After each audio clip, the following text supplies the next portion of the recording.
ពិបាលខេត្តកំពង់ធំផ្ដល់ផ្ញើដល់បេក្ខជនប្រឡងបាល់ឌុបទាំងអស់ត្រូវខិតខំបញ្ចេញឲ្យអស់សមត្ថភាពដើម្បីទទួលបានលទ្ធផលល្អនិងជូនពរឲ្យជាប់ទាំងអស់គ្នា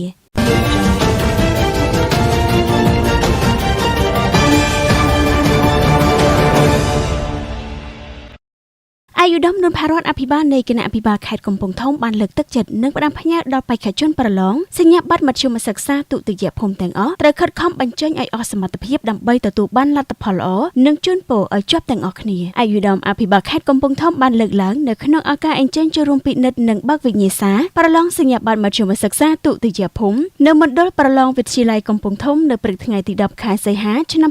2026អាយុដំបានបញ្ជាក់ថាសម្រាប់ដំណើរការប្រឡងថ្ងៃទី1នេះគឺដំណើរការប្រឡងបានពិនិត្យភាពបិទជិតដើម្បីធានាបានថាការប្រឡងប្រព្រឹត្តទៅដោយគោរពតាមគោលការណ៍ច្បាប់យុត្តិធម៌តម្លាភាពនិងលទ្ធផលទទួលយកបានអាយុដំបានបន្តថាចំពោះបេក្ខជនបេក្ខនារីទាំងអស់ដែលត្រូវចូលប្រឡងសញ្ញាបត្រមធ្យមសិក្សាទុតិយភូមិនាពេលនេះត្រូវតែយកចិត្តទុកដាក់ខ្ពស់និងខិតខំសរសេរឲ្យល្អត្រឹមត្រូវទៅលើក្រដាសវិញ្ញាសាមុននឹងឆ្លើយត្រូវគិតត្រិះរិះពិចារណាឲ្យបានគ្រប់ជ្រុងជ្រោយនិងត្រូវខិតខំប្រឹងប្រែងឲ្យអស់ពីសមត្ថភាពដោយត្រូវគោរពឲ្យបានខ្ជាប់ខ្ជួននៅបទបញ្ញត្តិនិងបទបញ្ជាផ្ទៃក្នុងនៃការប្រឡងនិងប្រកាន់យកនៅគោលការណ៍ចេះជាប់តាមការបញ្ជាក់របស់បេក្ខជនបេក្ខនារីខ្លះបានលើកឡើងថាពួកគេមានសង្ឃឹមក្នុងការប្រឡងច្រើនដោយសារការសិក្សារៀនសូត្របានច្រើនជាងឆ្នាំមុនព្រោះប្រទេសកម្ពុជាបានដំណើរការសិក្សារៀនសូត្រពេញមួយឆ្នាំសម្រាប់ការសិក្សាក៏ដូចជាការប្រឡងមិនមានអ្វីគួរឲ្យព្រួយបារម្ភនោះទេពិសេសគឺបេក្ខជនបានដឹងអំពីបទបញ្ជាផ្ទៃក្នុងរបស់ក្រសួងអប់រំយុវជននិងកីឡាដែលបានដាក់ចេញនិងផ្សព្វផ្សាយតាមរយៈបណ្ដាញសង្គម